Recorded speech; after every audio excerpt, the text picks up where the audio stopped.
this stock is somehow miraculous or is, I don't know, going to solve the world's bee problems and Varroa problems, but that stock will encapsulate a lot of the progress that has been made in the breeding program and help retain the gains while we move forward and continue to improve. And that's, always been the goal, is gradually improving on those gains.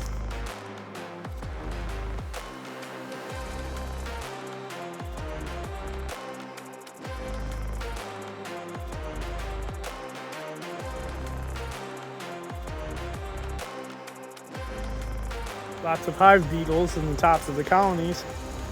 I attribute that to some of the shade and growing some earlier in the season, leaving some pollen frames out, and those got slimed out too, which kind of stinks. But a lot of the colonies here are not resistant stock, meaning they haven't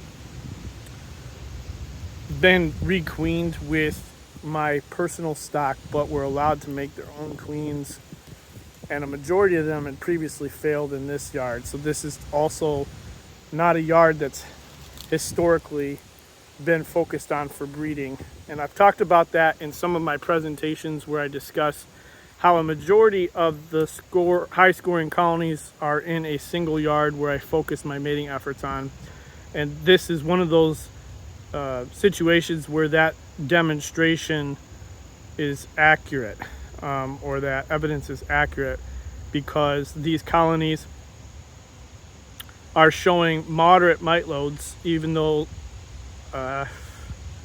let's say starting at the beginning of the season, like maybe 6 or 7 of the colonies in this yard had been treated and the remainder had not been, and some of these were used for cell builders as well.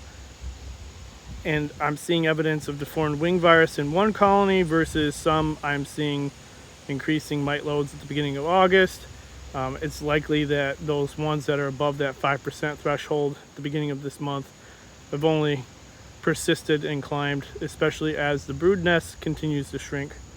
And so those will receive a treatment. As it stands right now, I'm at one part of the apiary. All right, it's kind of like two sections. This is one section, and then over there we call it the orchard down the way. I'm going to go check on some of those colonies and evaluate them as well. Those spring nukes probably will not receive any mite washes or treatments because those are colonies, you can see them right there, that were started from my personal stock. So out of this row, I have 1, 2, 3, 4, 5, 6, 7, and 8. 8 of these colonies belong to me. The others belong to the property owner. And so you have 1, 2, 3, 4 of the 8 that have been treated or received treatment. The ones that have not received treatment, there,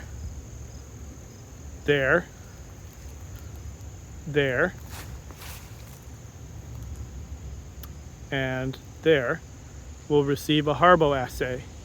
If I had enough time, I would do a pin test as well, but I don't have enough time to come back in 6 hours and evaluate the results, so I will do that possibly later. But I'm going to pull frames to do assays from those colonies once I finish up working on some of these bees down here.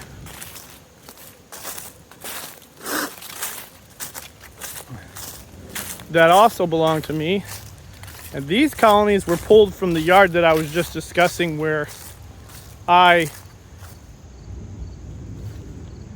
focused all my mating efforts, and was my initial mating yard actually.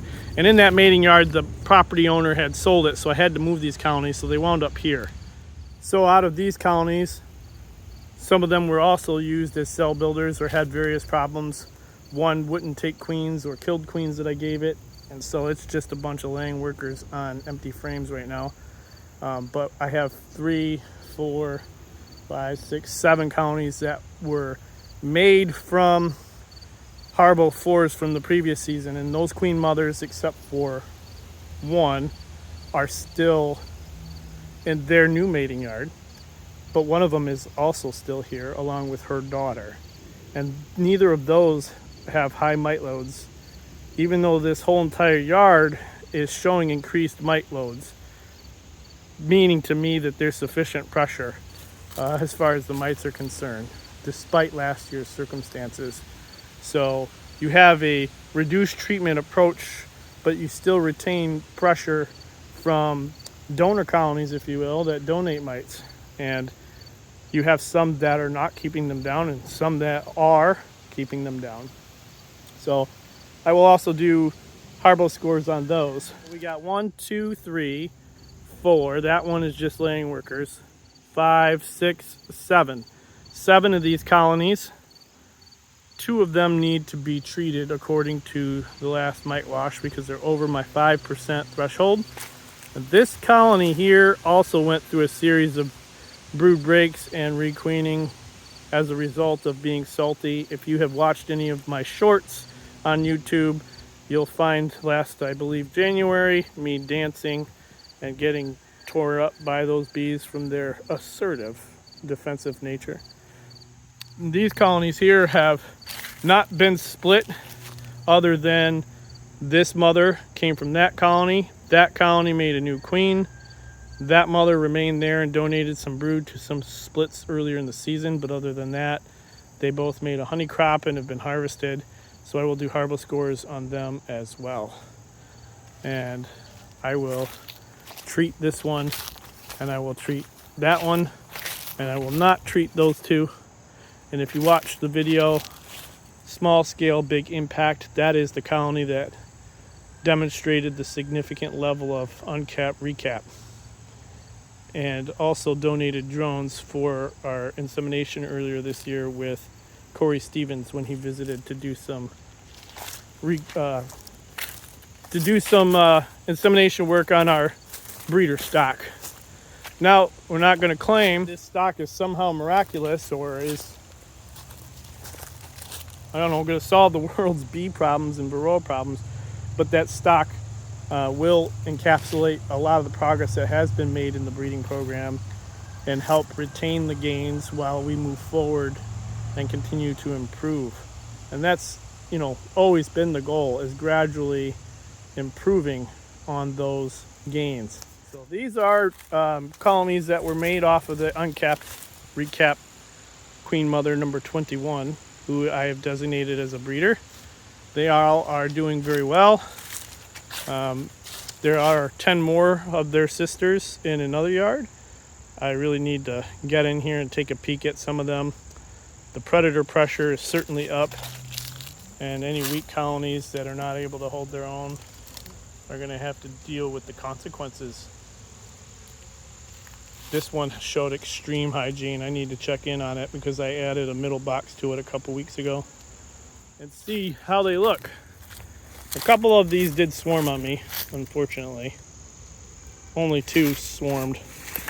And they requeened, and they were looking good last time I was in here. This one looks pretty decent.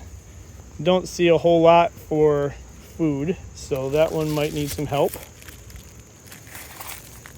It feels pretty weighty. It's not terrible.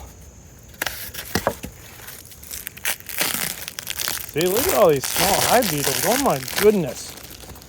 That's absurd. At least they're corralling them in the top. Those are capped out frames of food. This box did not swarm. This one did, however. This one, oh yeah, this one's hefty. Not going to need to feed that one at all. They will be just fine for winter.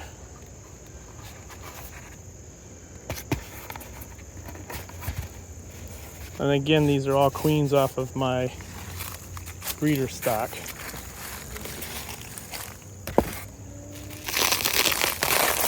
Good Lord Almighty. I'm being punished. Probably something bad I said to my wife. This one looks really good too. It's all capped out honey.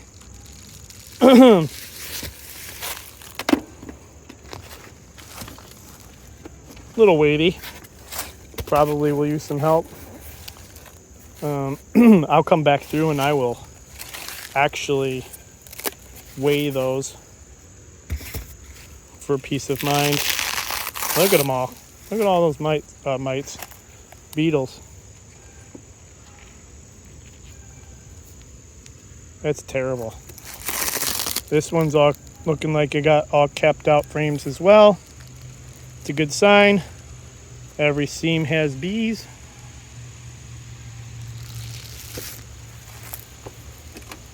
Definitely got some good weight to it. That makes me happy. The ones I'm worried about the most are the sister colonies that I moved. Here's some ants giving the colony a formic pro treatment. True story. I had some hive equipment in storage and it got infested with these black ants. And when I opened it up, it just reeked of formic acid. And I just knew I was going to see these guys. Gotta be on the ready for them. Capped. These are all capped frames as well. Doesn't look like it has as many bees as the others though.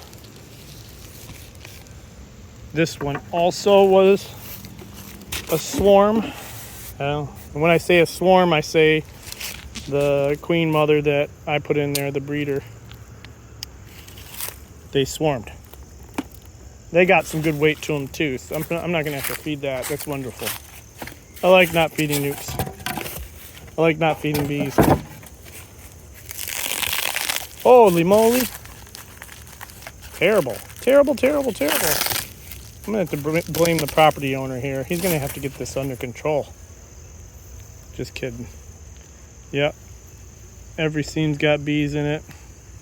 Those frames all look like they're capped honey or capping out that little rainbow that the bees like to make in the top box. And that's what we like to see. Give this one a little bit of a heft. Oh yeah, that's solid. Solid as a rock. How's that song go? Now I'm gonna have that earworm in my head that I put there myself.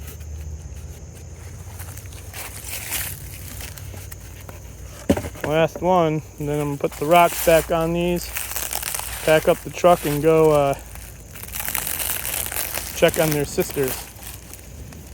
Yeah, this one also swarmed off. So I don't expect to see a lot of food, but I do see plenty of bees.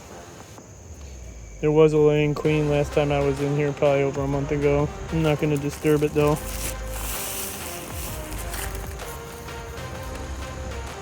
Yeah, that one's pretty weighty too.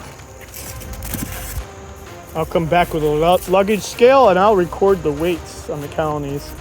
I like to have these 5-frame nukes, or nuke stacks as you say, about 75 to 80 pounds each. And that seems to be a good weight to get them through winter. All right, time to pack this yard up and head down to the other one.